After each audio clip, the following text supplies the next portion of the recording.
Question देखो, match the following है। Crops के बोटेनिकल नेम पूछे गए हैं, ठीक है। तो जनरली ये ऐसे क्वेश्चन सभी को ही आते हैं। अब देख लो, जो फर्स्ट है, ओट का नाम हमें पता है अभी क्या होता है, अवेना स्टाइवा। तो आप देख लो अभी ए का फोर्थ किस में है, अब इसमें एक ही ऑप्शन में ए का फोर्थ है, तो ये सही हो जाएगा, ठीक है। बाकी आपको मैच करने की जरूरत नहीं है, टाइम सेव करना है। अभी आपने देख लिया, अभी ओट का अवेना स्टाइवा है, श्योर ही है, तो ऑप्शन ए को आप टिक कर दोगे, ठीक है। और फिर भी देख लो, जैसे बरसीम है, तो बरसीम का बोटेनिकल नेम रहेगा ट्राइफोलियम एलेक्जेंड्रियम।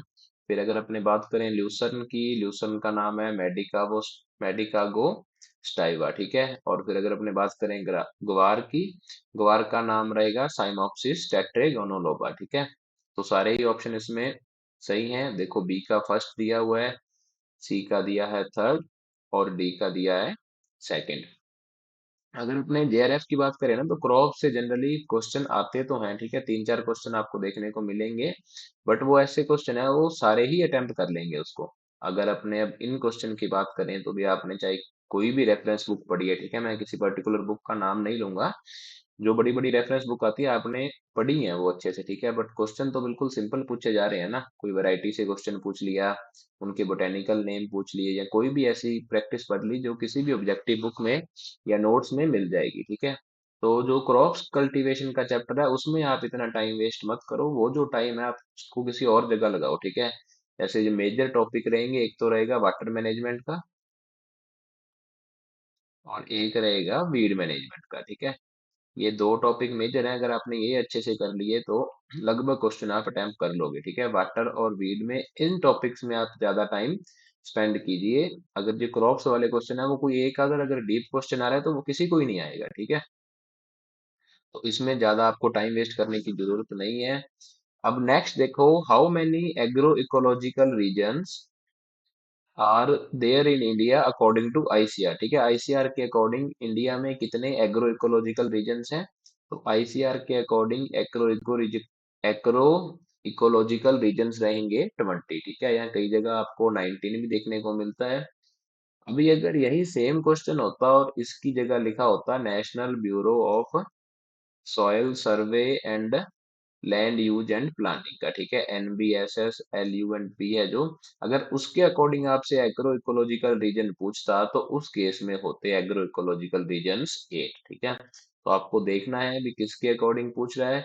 और अगर आपसे पूछे भी एग्रो क्लाइमेटिक जोन्स कितने हैं इंडिया के अंदर, एग्रो क्लाइमेटिक जोन्स हैं वो कितने हैं, तो एग्रो क्लाइमेटिक जोन्स हैं इंडिया के अंदर 15, ठीक है। तो ये चीज भी आपको ध्यान रखनी है। और एग्रो क्लाइमेटिक जोन को तो आप अच्छे से पढ़ लेना, ठीक है। अभी किस जोन में कौन कौन सी स्टेट्स आ रही हैं, ठीक है। जोन का नाम क्या है, नाम भी आपको याद रखना है, कौन कौन सी स्टेट्स आएंगी, कौन सी मेजर क्रॉप्स है उसके अंदर, ठीक है। सबसे बड़ा जोन कौन सा है, सबसे छोटा जोन कौन सा है, भी जोन की प्रॉपर्टीज आपको याद रखनी है। इनसे जनरली क्वेश्चन पूछे जाते हैं, ऑब्जेक्टिव टाइप में भी पूछे जाएंगे, और स्टेटमेंट में भी क्वेश्चन पूछा जाएगा, ठीक है, एग्रो क्लाइमेटिक जोन से। तो इंडिया के अंदर कितने एग्रो क्लाइमेटिक जोन, 15 है। Agro ecological regions according to ICR हैं 20, and according to national bureau of soil survey and land use planning ये है 8, ठीक है। और ये लोकेटेड कहाँ पर है, नागपुर के अंदर, ठीक है। तो ये चीज इंपॉर्टेंट है।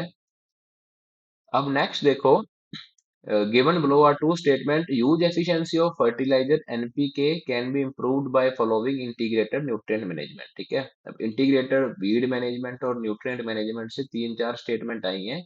अब ये कह रहा है भी जो एनपीके की यूज एफिशिएंसी है, ठीक है, फर्टिलाइजर यूज एफिशिएंसी है, वो हम इम्प्रूव कर सकते हैं किससे, इंटीग्रेटेड न्यूट्रिएंट मैनेजमेंट से, ठीक है। तो बिल्कुल सही बात है, भी हम इम्प्रूव कर सकते हैं, क्योंकि इंटीग्रेटेड न्यूट्रिएंट मैनेजमेंट में जैसे आप ग्रीन मैन्योरिंग कर रहे हो, तो ग्रीन मैन्योरिंग के अंदर क्या होगा, उसकी फिजिकल प्रॉपर्टीज बढ़िया हो जाएंगी, ठीक है। प्लस जो न्यूट्रिएंट्स है उनका फिक्सेशन हो रहा था, ठीक है, फिक्सेशन कम होगा। उसके बाद अगर आपने ग्रीन मैन्योरिंग की है, या आपने कोई नॉर्मली मैन्योर डाली है, उससे सॉयल की जो वाटर होल्डिंग कैपेसिटी है वो इंक्रीज हो जाएगी, ठीक है। वाटर होल्डिंग कैपेसिटी बढ़ेगी, तो मॉइस्चर ज्यादा रहेगा, और ये चीज तो आपको भी पता है भी, अगर मॉइस्चर कंटेंट ज्यादा है तो जो न्यूट्रिएंट की अवेलेबिलिटी है वो भी ज्यादा रहेगी, ठीक है, इसलिए उसकी एफिशिएंसी बढ़ जाएगी। दूसरी बात है, अगर आप कोई मैन्योर डाल रहे हो या फिर FIM डाल रहे हो, उससे क्या होगा, वाटर होल्डिंग कैपेसिटी तो बढ़ रही है, जो रन ऑफ हो रहा था ना, ज्यादा बारिश होने से जो सरफेस रन ऑफ हो रहा था, रन ऑफ कम हो जाएगा, ठीक है। अगर रन ऑफ कम होगा तो भी जाहिर सी बात है भी, अगर रन ऑफ हो रहा है सरफेस से तो वो अपने साथ डिजोल्व करके कुछ न्यूट्रिएंट्स भी तो लेके जाएगा ना।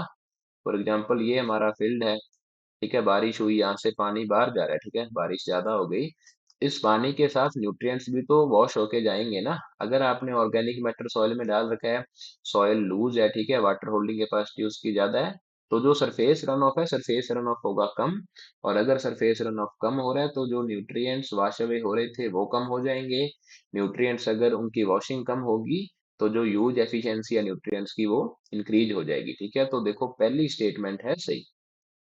अब सेकंड स्टेटमेंट देखो, integrated nutrient management utilize the use of organic manure, inorganic fertilizer and biofertilizer, ठीक है। ये कह रहा है भी जो इंटीग्रेटेड न्यूट्रिएंट मैनेजमेंट है उसके अंदर हम ऑर्गेनिक मैन्योर भी डालेंगे, इनऑर्गेनिक फर्टिलाइजर भी डालेंगे और बायो फर्टिलाइजर भी डालेंगे, ठीक है। इसकी बात तो हमने बहुत बार कर ली है और सबको क्लियर भी हो गया होगा। तो ये जो स्टेटमेंट सेकंड है ये भी सही रहेगी, ठीक है, तो ऑप्शन ए सही हो जाएगा। Both statement 1 and 2 are correct. Next देखो, if the water potential is equal to zero what does it mean, ठीक है। अब ये कह रहा है भी अगर वाटर पोटेंशियल है, प्योर वाटर का जीरो है, तो इसका मतलब क्या होगा, ठीक है। अब ये इसने क्वेश्चन के अंदर ही आंसर दे दिया है, ऐसे कैसे होगा आंसर उसकी भी बात करेंगे। पहले अपने देखो भी क्वेश्चन के अंदर कैसे आंसर मिला। अब ये कह रहा है water potential of pure water is equal to zero, ठीक है। प्योर वाटर का वाटर पोटेंशियल जीरो है, इसका मतलब क्या हुआ, वाटर विद सॉल्यूट्स। अब भाई जिस वाटर के अंदर सॉल्यूट्स हैं उसे हम प्योर वाटर बोलेंगे क्या। सॉल्यूट्स इन द सेंस भी कोई भी चीज उसके अंदर घुली हुई है, तो ये तो नहीं होना चाहिए, ऑप्शन ए तो गलत होगा। सेकंड ऑप्शन देखो, water contain solute and gases, solute भी है और गैसेस भी है, ये तो और ज्यादा इम्प्योर हो गया, तो इसे हम प्योर वाटर थोड़ी कहेंगे। ऑप्शन बी भी डिलीट हो जाएगा। ऑप्शन सी है वाटर विदाउट सॉल्यूट्स, इसके बारे में हम थोड़ा सोच सकते हैं भी, बिना सॉल्यूट्स के जो वाटर है भी चलो प्योर वाटर ही होगा ना, क्योंकि उसके अंदर कोई भी चीज डिसॉल्व नहीं है। इसे होल्ड पे रखते हैं एक बार। ऑप्शन डी देखो, वाटर विद ऑर्गेनिक शुगर। अब अगर किसी वाटर के अंदर शुगर घुली हुई है, पानी मीठा है, ठीक है, ऑर्गेनिक शुगर है, उसे आप बोलोगे क्या वो वाटर प्योर है, नहीं बोलोगे ना, तो ऑप्शन डी भी नहीं होगा। Option E water with inorganic sugar, sugar चाहे ऑर्गेनिक हो चाहे इनऑर्गेनिक हो, कोई भी सॉल्यूट है तो वो वाटर इम्प्योर हो जाएगा, ठीक है, तो ऑप्शन ई भी गलत होगा। तो आपके पास सिर्फ बचा ऑप्शन सी। देख लो भी, जो ऑप्शन बी है वो कह रहा है सी ओनली, ठीक है, तो जो ऑप्शन बी है वो सही हो जाएगा। इसके अंदर अपने को कुछ नहीं पता, ठीक है। अब अगर मैं एक बिगिनर बन के बात करूं तो मेरे को नहीं पता था अभी प्योर वाटर का पोटेंशियल क्या होगा या इनमें से किसका पोटेंशियल जीरो होगा, बस मेरे को इतना पता था भी यहाँ पे प्योर वाटर दिया हुआ है, ठीक है, और इनमें से जो प्योर वाटर है वो सिर्फ ऑप्शन सी वाला है। बाकी सभी में किसी में सॉल्यूट डिसॉल्व है, किसी के अंदर शुगर डिसॉल्व है, ठीक है। अब अपने थोड़ा सा इस कॉन्सेप्ट को समझते हैं, क्योंकि हर बार तो क्वेश्चन में हिंट नहीं मिलेगा ना अपने को।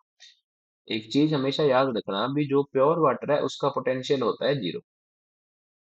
जो प्योर वाटर है उसका पोटेंशियल है जीरो। जैसे जैसे आप प्योर वाटर में सॉल्यूट्स ऐड करोगे ना, वो सॉल्यूट कुछ भी हो सकता है, कोई शुगर हो गई, कोई सॉल्ट हो गया, कोई फर्टिलाइजर हो गया, कोई भी सॉल्यूट आप जैसे जैसे उसमें ऐड करोगे ना, उसकी वैल्यू इंक्रीज हो जाएगी नेगेटिव की तरफ, ठीक है, उसकी वैल्यू बढ़ती जाएगी नेगेटिव की तरफ। जैसे फॉर एग्जांपल एक केस में आपने 20 ग्राम सॉल्ट डाला, एक केस में आपने 30 ग्राम डाला, तो जैसे 20 ग्राम में तो पोटेंशियल हो गया -0.5 बार, 30 ग्राम वाले में हो गया -0.6 बार, ठीक है। तो नेगेटिव में वैल्यू इंक्रीज होती जाएगी जैसे जैसे आप सॉल्यूट ऐड करोगे। अब नेगेटिव में तो वैल्यू इंक्रीज हो रही है, बट एक्चुअल में अगर अपने देखें तो वैल्यू डिक्रीज हो रही है ना। अगर आपसे पूछा जाए भी 0.5 और 0.6 में से वैल्यू बड़ी कौन सी है, तो 0.5 बार वैल्यू बड़ी होगी, ठीक है। तो ये चीज को आपको ध्यान रखना है भी, नेगेटिव में जितनी बड़ी वैल्यू है उसकी एक्चुअल में वैल्यू डिक्रीज होती रहती है, ठीक है। तो इससे इससे अपने को ये पता चला भी, जैसे जैसे वाटर में सॉल्यूट्स हम डालेंगे उसका जो पोटेंशियल है वो डिक्रीज होगा, ठीक है, इंक्रीज नहीं होगा। ये बात मोस्ट मोस्ट इंपॉर्टेंट है। स्टेटमेंट पॉइंट ऑफ व्यू से भी वाटर के अंदर कोई भी आप सॉल्यूट डाल रहे हो, उसका जो पोटेंशियल है वो डिक्रीज होगा, ठीक है। 0.4 हो गया पहले, फिर आपने और डाला 0.5 हो गया, माइनस में चलेगा, ठीक है। ये 0.6 हो गया। तो इनमें से जो सबसे छोटी वैल्यू है वो है -0.6। साइन से कंफ्यूज नहीं होना है। अब होता क्या है पोटेंशियल, ये प्योर वाटर का पोटेंशियल हम बोल रहे हैं 0 है, तो इसका मतलब ये है भी प्योर वाटर कोई भी काम नहीं कर सकता, ठीक है। पोटेंशियल का मतलब आप ऐसे भी ला सकते हो, एनर्जी टू डू वर्क, ठीक है। एनर्जी टू डू वर्क, या फिर हम बोल सकते हैं भी मूवमेंट करने की जो एनर्जी है भी वो इधर उधर मूव कर सकता है, नहीं कर सकता, तो बिल्कुल जीरो होती है एनर्जी उसकी, ठीक है। प्योर वाटर की जैसे ही उसमें कोई सॉल्यूट डाल दिया तो वो पहले जीरो थी, जीरो से और कम हो जाएगी, ठीक है। जो उसकी एनर्जी थी ना, जीरो से वो और कम हो जाएगी। तो ये होता है पोटेंशियल का मतलब, ठीक है। अब जैसे क्रिकेट में भी बोलते हैं ना भी इस प्लेयर में पोटेंशियल है, भी अच्छा स्कोर कर सकता है ये, ठीक है, तो वो होता है पोटेंशियल। प्योर वाटर का जीरो रहेगा, भी वो कुछ भी नहीं कर सकता। जब उसमें सॉल्यूट्स ऐड हो जाएंगे तो वो और नेगेटिव की तरफ चला जाएगा, ठीक है। पहले भी वो कुछ नहीं कर रहा था, तो अब जब सॉल्यूट ऐड हो गए फिर तो बिल्कुल ही नहीं करेगा वो, ठीक है। अब इसमें एक आप याद रख लेना, वाटर मूवमेंट का। एक सेकेंड। वाटर मूवमेंट से भी क्वेश्चन आता है, स्टेटमेंट पॉइंट ऑफ व्यू से इंपॉर्टेंट है। वाटर की मूवमेंट का पूछा जाता है, ठीक है। एक केस में तो है -0.5 बार पोटेंशियल, एक केस में है -0.6 बार, ठीक है। तो जो वाटर की मूवमेंट है वो इस 0.5 बार से -0.6 बार की तरफ होगी, ठीक है। तो अपन बोल सकते ये वैल्यू हाई है ना, तो अपन ऐसे भी बोल सकते हैं ना भी वाटर की जो मूवमेंट है वो है high potential to low potential, ठीक है। हाई पोटेंशियल से लो पोटेंशियल की ओर वाटर की मूवमेंट होगी, और स्टेटमेंट पॉइंट ऑफ व्यू से ये चीज मोस्ट मोस्ट इंपॉर्टेंट है। अब देखो भी स्टेटमेंट की बात हुई तो अगली ही स्टेटमेंट आ गई रीजन और असर्शन की। अब इसमें देखो, असर्शन दिया हुआ है main aim of topping and desuckering operation is to divert the energy and nutrients, ठीक है, so the plants from flower head to leaf. ये बोल रहा है भी जो हम टॉपिंग करते हैं, ठीक है। पहले तो एक चीज याद रखना भी टॉपिंग करते किस में, हम तंबाकू में करते हैं। टॉपिंग का मतलब क्या रहेगा, भी जो फ्लावर्स निकल रहे थे या जो ऊपर वाली टर्मिनल ब्रांचेस थी हम उसको रिमूव कर देंगे, ठीक है। अब ये कह रहा है भी उसका मेन एम क्या रहेगा, भी ऐसा करते क्यों है, उसका उद्देश्य क्या रहेगा। उद्देश्य इसका ये होता है भी जो एनर्जी फ्लावर्स में जा रही है, ठीक है, जो एनर्जी फ्लावर्स में जा रही है वो लीफ में डाइवर्ट करनी है। अब जैसे यहाँ पे अपन बनाते हैं, प्लांट बनाते हैं तंबाकू का, ये जो आप इधर देख रहे हो इस तरह से लीफ है, ठीक है। अभी थोड़ी ड्राइंग वीक है भाई, तो कोऑपरेट करो आप भी। जैसे फॉर एग्जांपल यहाँ पे कोई फ्लावर निकल रहा है, ठीक है, फ्लावर्स निकल रहे हैं, तो भाई फ्लावर्स आगे अगर बनेंगे उनमें फर्टिलाइजेशन होगा तो वो energy, energy in the sense भी फूड तो वो यूज करेंगे ना। तो अगर अपने इस फ्लावर को रिमूव कर दें तो जो फूड इन फ्लावर्स में जा रहा था वो फूड अब कहाँ रहेगा, लीव्स में रहेगा। और हमें पता है अभी तंबाकू का जो कमर्शियल पार्ट होता है वो क्या होता है, उसकी लीव्स होती हैं, ठीक है। तो जो टॉपिंग का मेन एम क्या है, भी जो एनर्जी फ्लावर में जा रही थी वो एनर्जी को डाइवर्ट करना है प्लांट के अदर पार्ट्स, मतलब लीफ। और असर्शन का, असर्शन में यही दिया हुआ है भी टॉपिंग का मेन एम क्या होता है, जो फ्लावर में एनर्जी जा रही थी उसे आपको लीव्स में डाइवर्ट करना है। अब इसका रीजन देखो, रीजन दिया हुआ है these activities are done to influence the yield and quality of तंबाकू, ठीक है। ये एक्टिविटीज क्यों की जाती हैं, ताकि जो तंबाकू की इल्ड और क्वालिटी है उसे इन्फ्लुएंस किया जाए। इन्फ्लुएंस का मतलब रहेगा, इन्फ्लुएंस में पॉजिटिव सेंस में बात हो रही है, ठीक है। भी जो तंबाकू की क्वालिटी है या जो तंबाकू की इल्ड है उसे हम इंक्रीज कर सकें, इसीलिए ये एक्टिविटी की जाती है जो टॉपिंग की बात हो रही है। तो इसमें असर्शन भी सही है, रीजन भी सही है, और रीजन असर्शन को सही से एक्सप्लेन कर रहा है, तो जो ऑप्शन ए है वो सही होगा। Both A and R correct, and R is the correct explanation of A, ठीक है। दोनों ही स्टेटमेंट सही है और जो आर है वो करेक्टली एक्सप्लेन कर रहा है ए को। नेक्स्ट देखो, clinostat is employed in the study of, ठीक है। क्लाइनोस्टेट किसकी स्टडी में यूज किया जाता है, तो जो क्लाइनोस्टेट है वो यूज किया जाता है ग्रोथ मूवमेंट में, ठीक है। एक मतलब कैसे बताऊं, इंस्ट्रूमेंट टाइप होता है ये, और इसमें कई बार क्वेश्चन आता है भी जो ग्रेविटी पुल का क्या इफेक्ट है ग्रोथ पे। इफेक्ट ऑफ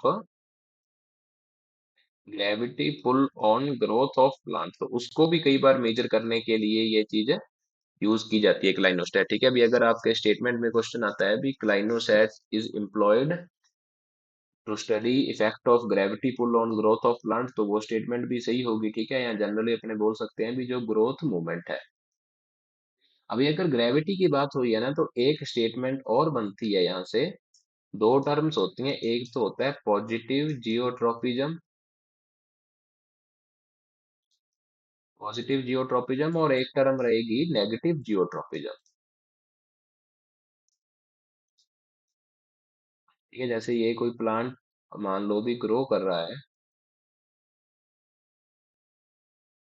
दो पार्ट है ना इसके, ये ऊपर वाले पार्ट को आप स्टेम बोल दो या शूट बोल दो, नीचे वाले स्टेम को, नीचे वाले पार्ट को बोल दो आप रूट, बोल दो, क्या बोलते हैं, रूट।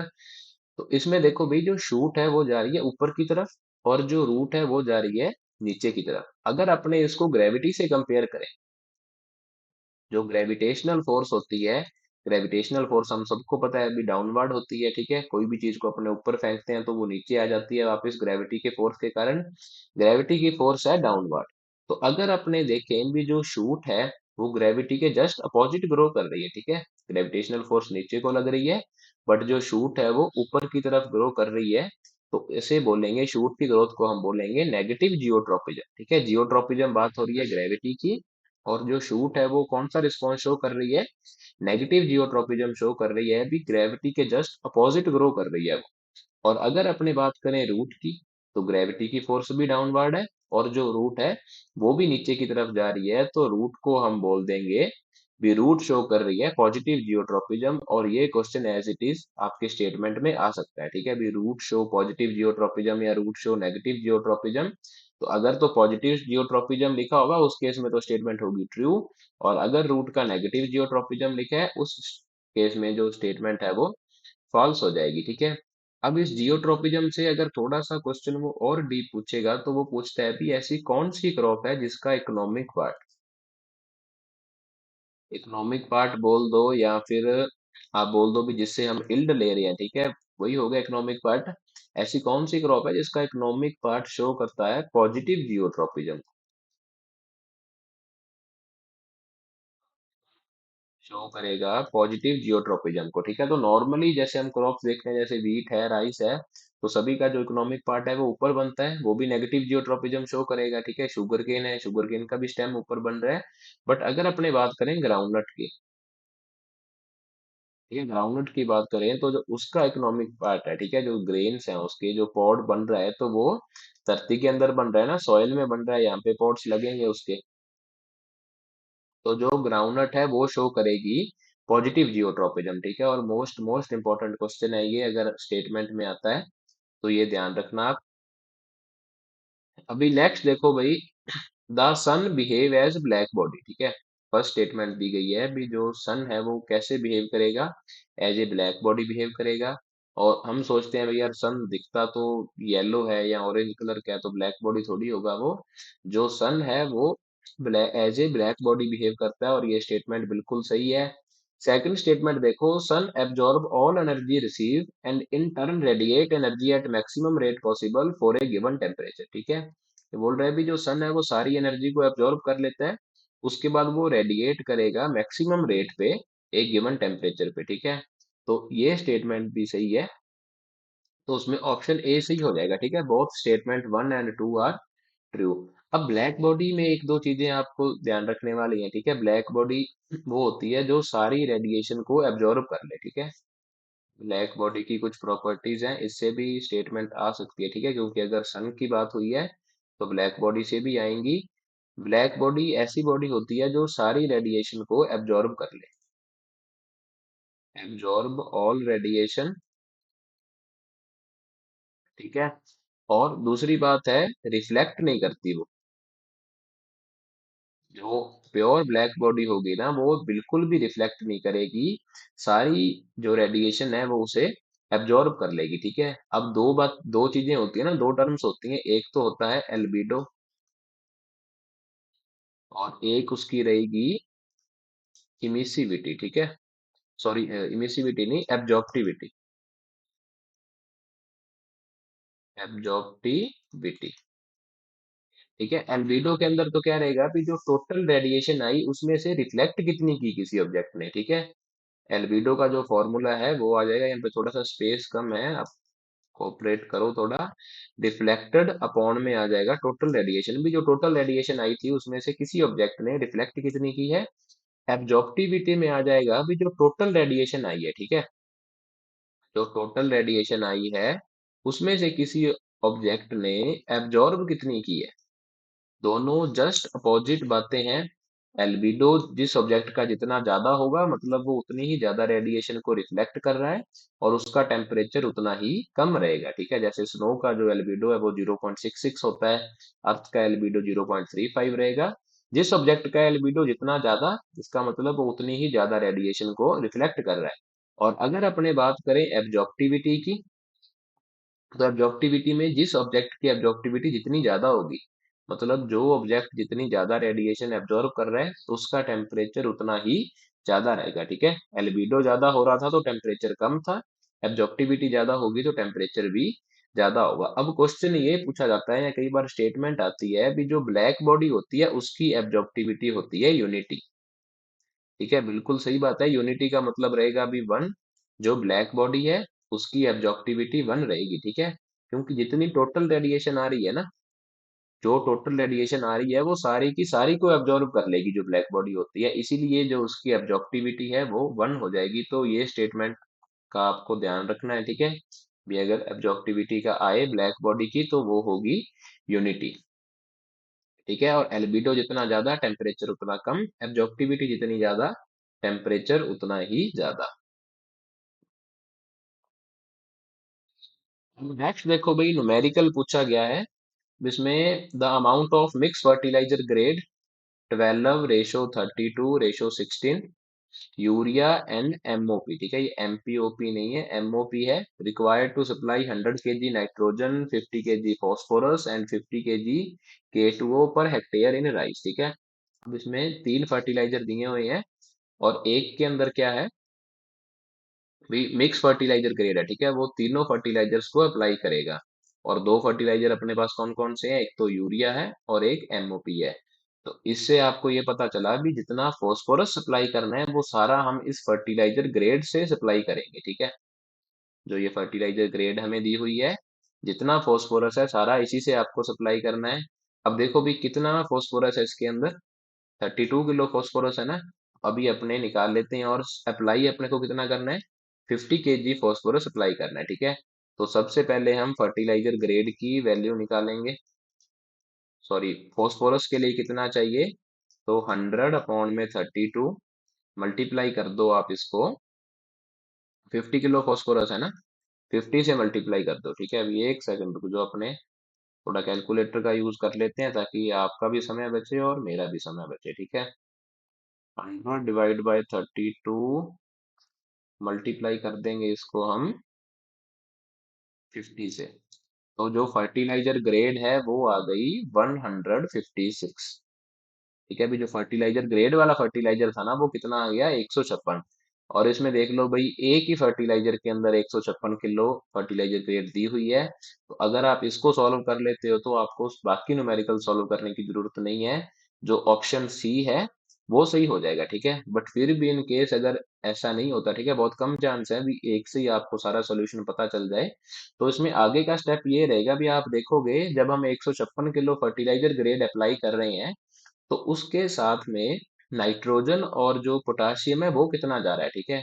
अभी देखो जैसे आपने 156 अप्लाई किया, तो अगर नाइट्रोजन की बात करें अपने, तो नाइट्रोजन इसमें 12% है ना।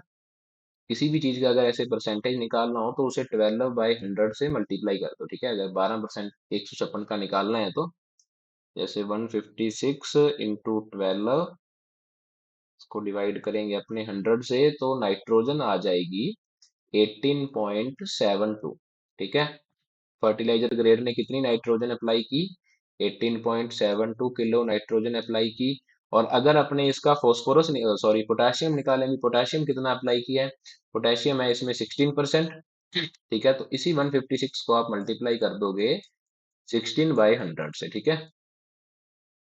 तो 156 इंटू 16 डिवाइड बाई 100, तो ये हो जाएगा 24.96। पोटाशियम कितना अप्लाई हुआ, 24, या इसको अपने 25 किलो भी मान सकते हैं, ठीक है। अब माइनस कर दो, 100 किलो आपको नाइट्रोजन अप्लाई करनी थी ना, 100 में से आप माइनस कर दो 18.72 या 19 kg आप इसे मान लो, तो कितना बच गया भाई, 81 किलो बच गया। 81 किलो आपको नाइट्रोजन किससे अप्लाई करना है, यूरिया से अप्लाई करना है। अब इस 81 को मल्टीप्लाई कर दो 100/46 से। तो अगर 100/46 से अपन मल्टीप्लाई करते हैं इसे, तो ये आ जाएगा 175 किलो, ठीक है, 175.77। और देखो इसमें ऑप्शन सी में 177 दिया हुआ है, क्योंकि अपनों ने राउंड फिगर में लिया था इसलिए एग्जैक्ट नहीं आया। तो यूरिया का भी आ गया। अब अगर अपने बात करें भी एमओपी कितनी अप्लाई करेंगे, एमओपी के अंदर 60% पोटेशियम रहेगा। 25 किलो तो अप्लाई हो गया है, टोटल आपको अप्लाई करना था 50 किलो, यानी कि आपको कितना अप्लाई करना है अब एमओपी से, 25 kg। इसे मल्टीप्लाई कर दो 100/60 से, तो 25 इंटू 100 डिवाइड बाय 60, ठीक है। तो ये आ जाएगा 41.6। और इस ऑप्शन सी में देखो भाई 42 दिया हुआ है, ठीक है। तो इसमें अगर आप फर्टिलाइजर ग्रेड का भी निकाल रहे थे ना, तो आपका देखो टाइम कितना बचा, सिर्फ फर्टिलाइजर ग्रेड का निकाला, और आगे निकालने की जरूरत नहीं है। फिर भी अगर आपके पास एम्पल टाइम बचता है, ठीक है, तो ऐसे क्वेश्चंस को आप मार्क कर दिया करो भी, अगर लास्ट में टाइम बचे तो उस टाइम आप इन्हें देख लोगे, ठीक है। पहली बात तो फर्टिलाइजर ग्रेड से ही आ गया था। और अगर जैसे कुछ इसमें न्यूमेरिकल्स में कई बार होता है ना, डीएपी दिया होता है, तो डीएपी में भी सेम ही रहेगा। पहले आप फास्फोरस का निकालोगे, ठीक है, फास्फोरस के लिए कितनी डीएपी चाहिए, उससे कितनी नाइट्रोजन सप्लाई हो रही है वो आप माइनस कर दोगे, फिर यूरिया की अमाउंट निकालोगे। तो इसमें ऑप्शन सी सही रहेगा। अब नेक्स्ट देखो question, interculture with blocks or tractor is mostly performed in widely rows on crops, a solid broadcast crop where it is usually perform is. ये कह रहा है भी जो इंटरकल्चर ऑपरेशन रहते हैं, ठीक है, जो अपने ब्लॉक से, मतलब ब्लॉक का मतलब रहेगा भी जो बैल होते हैं, बैल से करते हैं या फिर ट्रैक्टर से करते हैं, वो किसके अंदर परफॉर्म किए जाते हैं, जो क्रॉप्स हैं वाइडली सोन, ठीक है, भी जिनकी स्पेसिंग वाइड है। जैसे बात करें अपन कॉटन की, कॉटन के अंदर स्पेसिंग ज्यादा रहेगी तो हम आसानी से उसके बीच में इंटरकल्चर ऑपरेशन कर सकते हैं, ठीक है। ये एक स्टेटमेंट हुई भी नॉर्मली वाइडली सोन क्रॉप्स के लिए अपनाई जाती है। पर ये पूछ रहे हैं भी एक ऐसी क्रॉप बताओ जिसकी ब्रॉडकास्ट से सोइंग कर रहे हैं, ठीक है, और साथ में जो उसकी स्पेसिंग है वो भी नैरो है, उसके अंदर बताओ भी अब किसमें इंटरकल्चर ऑपरेशन करेंगे ट्रैक्टर या बैल के द्वारा, तो वो रहेगी डायरेक्ट सीडर राइस, ठीक है। ऑप्शन ए सही रहेगा, डायरेक्ट सीडर राइस में हम इंटरकल्चर ऑपरेशन करते हैं या तो ट्रैक्टर से या फिर बलक से, ठीक है। डायरेक्ट सीडेड राइस में आपको एक चीज और याद रखनी है, कई बार क्वेश्चन पूछा जाता है भी राइस के किस मेथड में जो वीड की प्रॉब्लम है वो सबसे ज्यादा रहेगी, ठीक है। तो जो वीड्स की प्रॉब्लम है वो सबसे ज्यादा रहेगी डायरेक्ट सीडेड राइस में, ठीक है। जैसे और अपने बात करें ट्रांसप्लांटेड राइस होता है, ट्रांसप्लांटेड राइस रहेगा, लो लैंड राइस रहेगा, ठीक है। वीड की प्रॉब्लम है जो सबसे ज्यादा वो किसमें रहेगी, डायरेक्ट सीडेड राइस के अंदर रहेगी, ठीक है, ये बात याद रखनी है आपको। अब नेक्स्ट देखो भाई, the characteristic of saline alkali soils are, ठीक है, अभी जो सलाइन एल्कली सॉइल्स होती हैं उसके अंदर क्या क्या करेक्टरिस्टिक हैं, तीनों की ही आपको याद रखनी है। अब इसके अंदर सलाइन एल्कली की पूछे, ठीक है, जैसे सलाइन सॉइल होती है, एल्कली सॉइल रहेगी, और एक रहेगी सलाइन एल्कली, ठीक है। तीनों की करेक्टरिस्टिक आपको याद रखनी है। अगर अपने सलाइन एल्कली सॉइल की बात करें ना, तो ये फर्स्ट दे रखा है इसने पीएच मोर देन 8.5, ठीक है, तो ये रहेगा गलत। जो सलाइन एल्कली सॉइल होती है उसकी पीएच या तो होगी 8.5, या तो 8.5 के बराबर है, या 8.5 से कम रहेगी, ठीक है। जो एल्कली सॉइल होती है ना, उसकी पीएच मोर देन 8.5 रहेगी, तो इसमें पहला गलत हो जाएगा। सेकंड देखो पीएच लेस देन 8.5, ठीक है, ये चीज सही है, या तो 8.5 से कम होगी या फिर 8.5 की होगी बराबर। थर्ड पॉइंट देखो, जो इलेक्ट्रिकल कंडक्टिविटी है मोर देन 4 डेसीसाइमन पर मीटर, ठीक है, तो ये बात भी सही है कि जो सलाइन एल्कली सॉइल्स हैं उनकी इलेक्ट्रिकल कंडक्टिविटी 4 डेसीसाइमन पर मीटर से ज्यादा होगी। अब ज्यादा क्यों होती है? क्योंकि इनके अंदर जो सोल्यूबल साल्ट्स है ना कैल्शियम मैग्नीशियम के, वो पाए जाते हैं।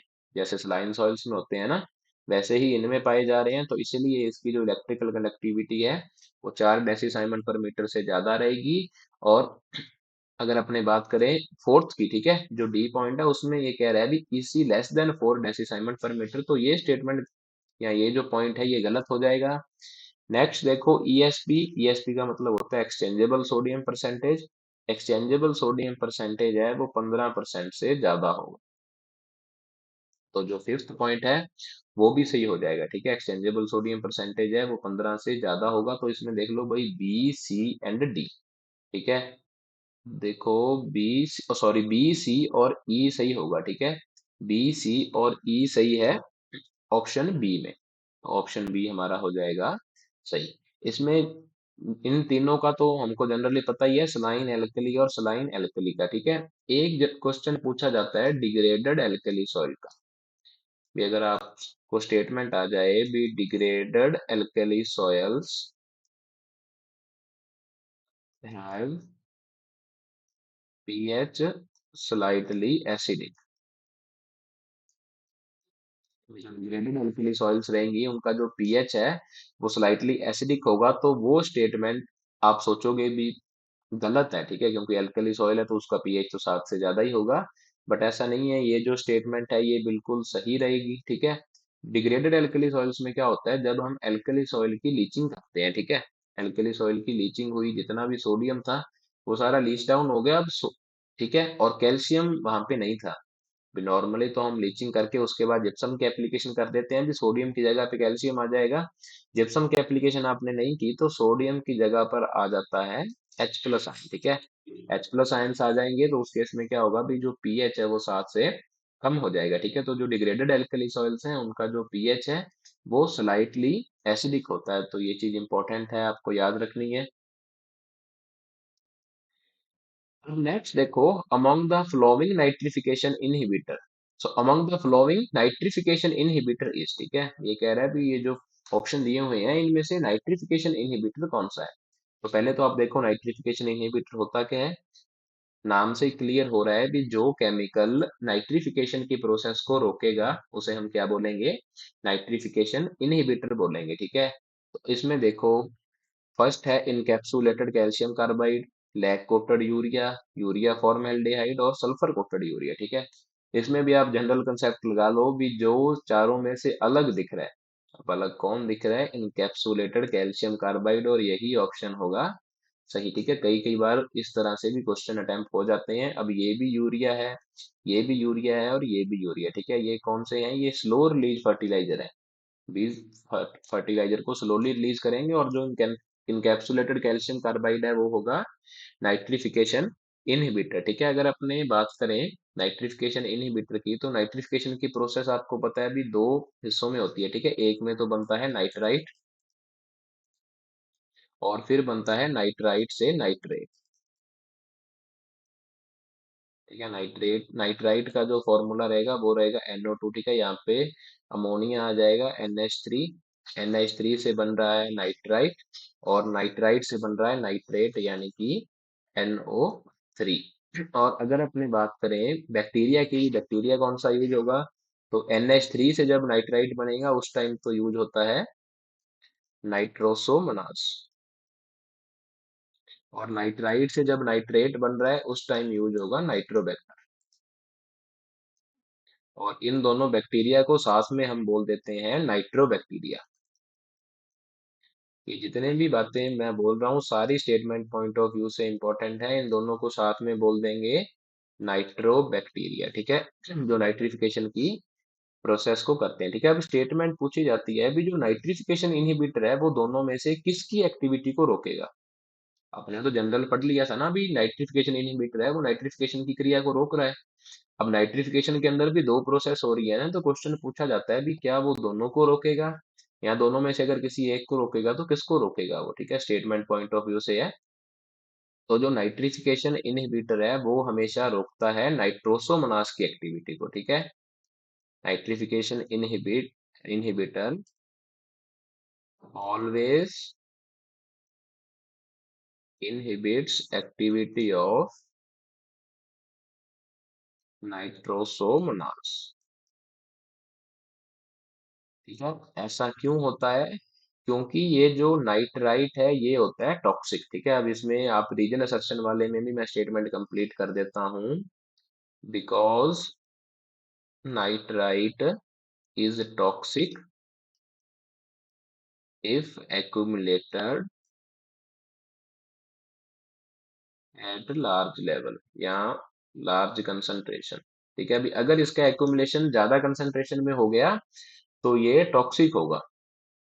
अगर नाइट्रिफिकेशन इनहिबिटर नाइट्रोबैक्टर की एक्टिविटी को इफेक्ट करे तो जो नाइट्राइट कन्वर्ट हो रहा था नाइट्रेट में वो नहीं होगा, और हो सकता है भी ये नाइट्राइट ज्यादा कंसंट्रेशन में एक्यूमुलेट हो जाए। ठीक है, इसीलिए जो नाइट्रिफिकेशन इनहिबिटर्स हैं वो इस तरह से डिजाइन किए जाते हैं भी वो सिर्फ नाइट्रोसोमोनास की एक्टिविटी को ही इफेक्ट करें। ठीक है, nitrification inhibitor always inhibit activity of Nitrosomonas, क्योंकि जो नाइट्रेट है वो अगर एक्यूमुलेट हो गया तो वो टॉक्सिक होगा।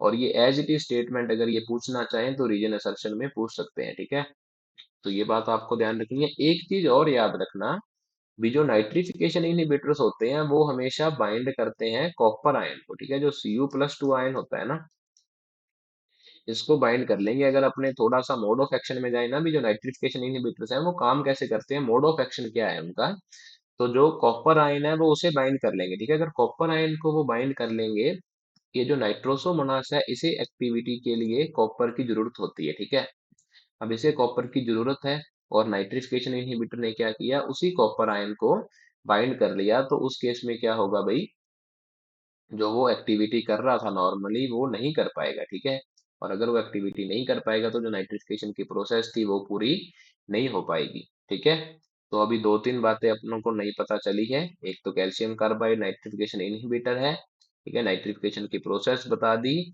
और किस स्टेप को अगर मान लो नंबर वाइज पूछ ले तो फर्स्ट स्टेप को इफेक्ट करेगा। ठीक है, क्योंकि पहला स्टेप यही होता है ना नाइट्रिफिकेशन का, नाइट्रिफिकेशन इनहिबिटर हमेशा पहले स्टेप को इफेक्ट करेंगे। अब नेक्स्ट देखो, which one of the following is radiation reflecting anti transparent होगा ये। ठीक है, ट्रांसपेरेंट नहीं है, ट्रांसपायरेंट होगा। एंटी ट्रांसपेरेंट यूज करते हैं ना अपने, तो उसमें से ये कह रहा है भी रिफ्लेक्टिंग टाइप कौन सा है। ठीक है, रिफ्लेक्टिंग टाइप रहेगा केओलिन।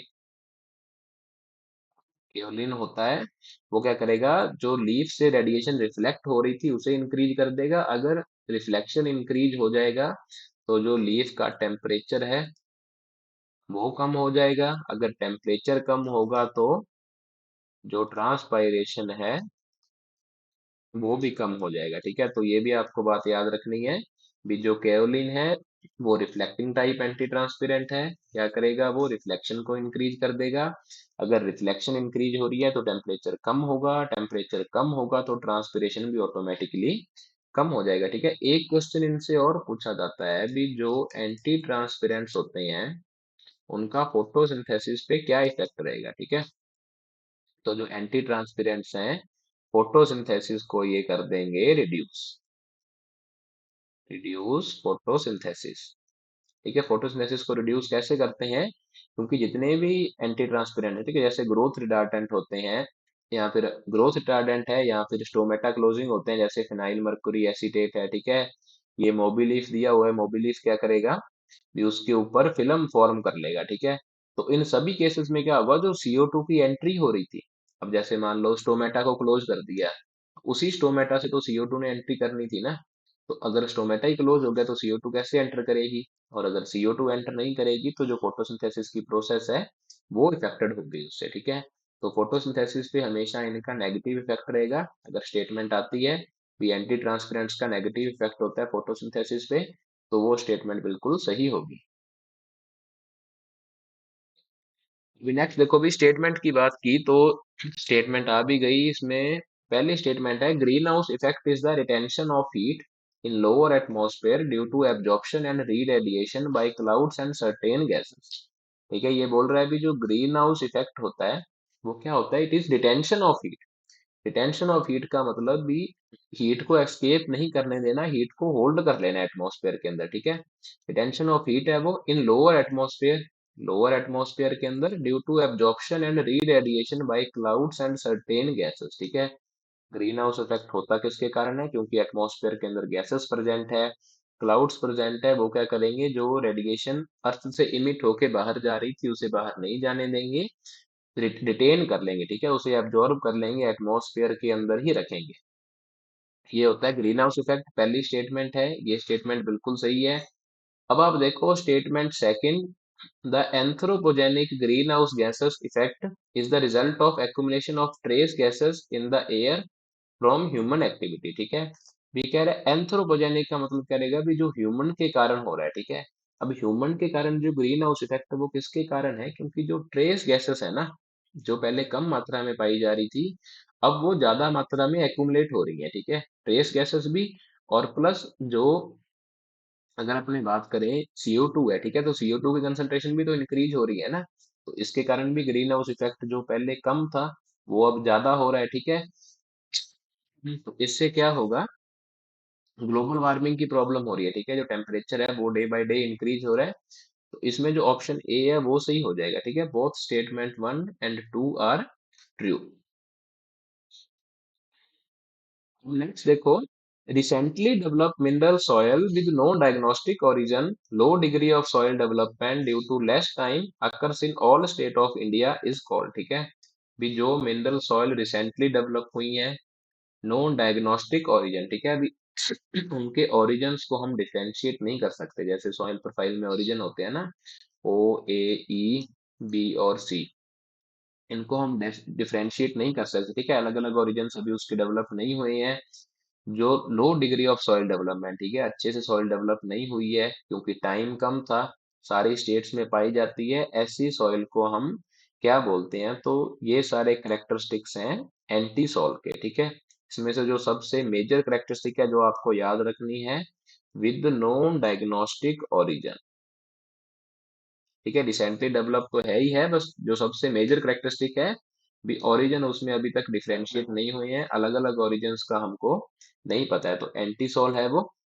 और अगर अपने बात करें इंसेप्टिसोल की, तो इंसेप्टिसोल भी रिसेंटली डेवलप सॉइल होती है, बट एंटीसोल से ज्यादा डेवलपमेंट हो चुका है इंसेप्टिसोल का, ठीक है, तो ये थोड़ा सा डिफरेंस रहेगा इसमें भी, उनमें इंसेप्टिसोल में ओरिजिन्स अलग अलग हम डायग्नोज कर सकते हैं, बट एंटीसोल के अंदर हम डायग्नोज नहीं कर सकते, ठीक है, यही बेसिक डिफरेंस रहता है। और अगर पूछा जाए भी इंडिया में सबसे ज्यादा कौन सी सॉइल पाई जाएगी, तो इंडिया के अंदर सबसे ज्यादा सॉइल पाई जाती है इंसेप्टिसोल, सॉइल ऑर्डर है जो। और अगर आपसे वर्ल्ड का पूछा जाए, ठीक है, इंडिया के अंदर हो जाएगा इंसेप्टिसोल, और अगर वर्ल्ड का पूछा जाए तो वर्ल्ड के अंदर हो जाएगा एंटीसोल, ठीक है, तो दोनों ही आपको याद रखनी है, इंडिया में इंसेप्टिसोल और वर्ल्ड के अंदर पाया जाता है एंटीसोल। अब नेक्स्ट क्वेश्चन देखो भाई, मिशरलिच की इक्वेशन पूछी गई है, Mitscherlich equation expressed by the equation, ठीक है, अभी जो किस इक्वेशन, कौन सी इक्वेशन है मिशरलिच की, तो ये जो ऑप्शन बी है, log a minus y is equal to log a minus c b, तो ये इक्वेशन सही होगी, जो ऑप्शन बी है सही रहेगा वो।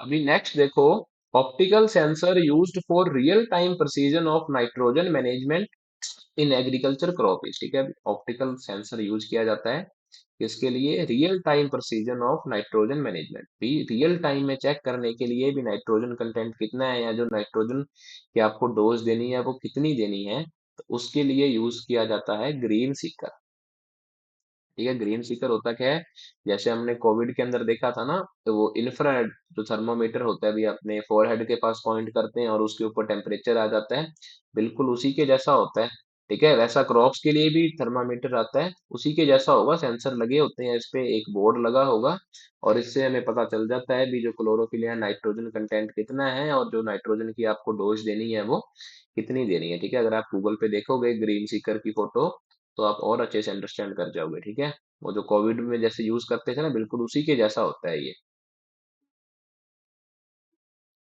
अभी नेक्स्ट स्टेटमेंट देखो,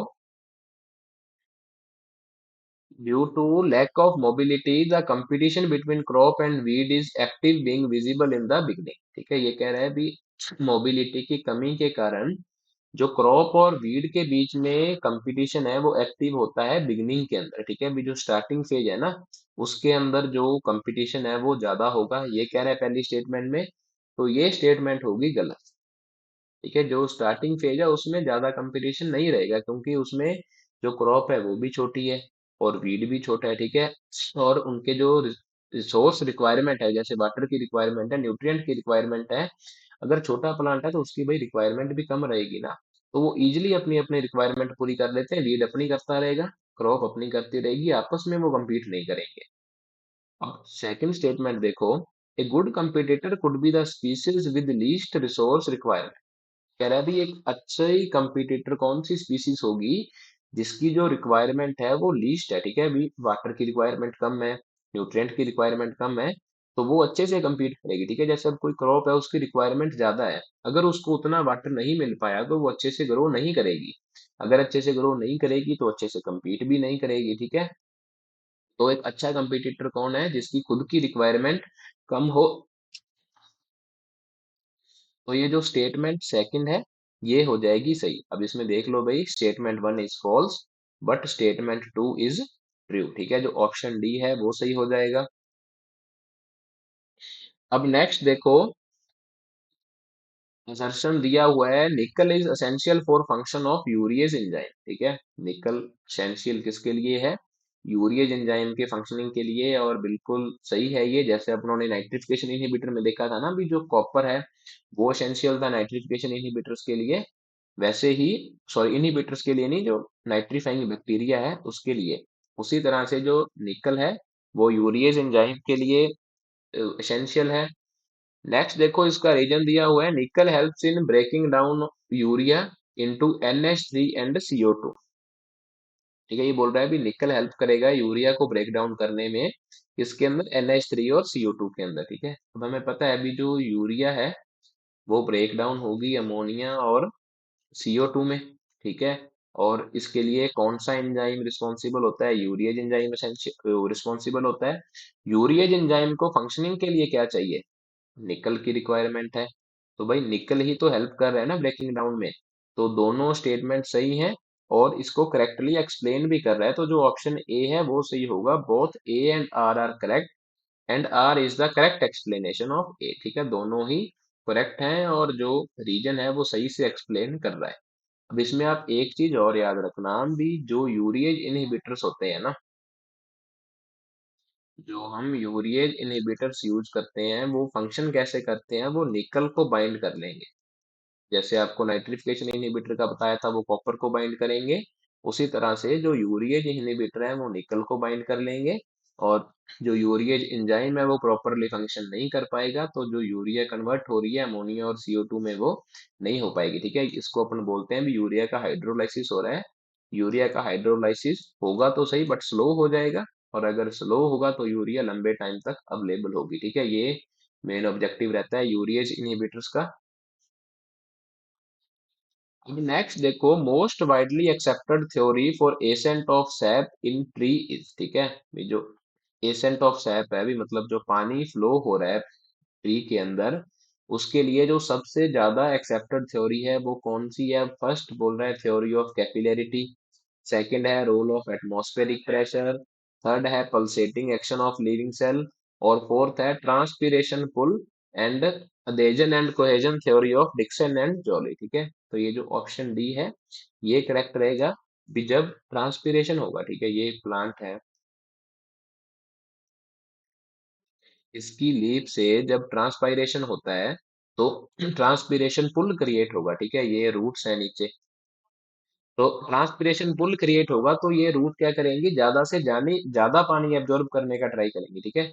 यहाँ से पानी ट्रांसपायर होकर चला गया, ट्रांसपीरेशन पुल क्रिएट हुआ, तो अब ये रूट्स क्या करेंगी, इस पुल को सेटिस्फाई करने के लिए और पानी एब्जॉर्ब करेंगी, ठीक है। पानी एब्जॉर्ब होके ऊपर की तरफ जा रहा है, फिर ट्रांसपीरेशन हुआ, फिर पुल क्रिएट हुआ, और फिर रूट्स पानी एब्जॉर्ब करेंगी। तो इसे हम बोलेंगे भी ट्रांसपीरेशन पुल क्रिएट हो रहा है, और ये थ्योरी किसने दी थी? डिक्सन एंड जॉली ने दी थी, और सबसे जो ज्यादा एक्सेप्टेड थ्योरी है वो यही है, ठीक है। तो इन थ्योरी से भी कई बार क्वेश्चन आ जाते हैं। और इसे हम बोलेंगे, अब देखो भी प्लांट की एनर्जी तो यूज नहीं हो रही ना, तो ये पैसिव एब्जॉर्प्शन है वाटर। जो ट्रांसपिरेशन पुल से होता है ना, ये रहेगा वाटर का पैसिव एब्जॉर्प्शन। ठीक है, और जो मेनली कंट्रीब्यूट करता है वो ज्यादातर पैसिव एब्जॉर्प्शन ही होगा। और जो एक्टिव एब्जॉर्प्शन है, ठीक है, अब एक्टिव के अंदर क्या होगा, प्लांट खुद एनर्जी स्पेंड करके वाटर का एब्जॉर्प्शन करेगा। एक्टिव एब्जॉर्प्शन होता है लेस देन 10%।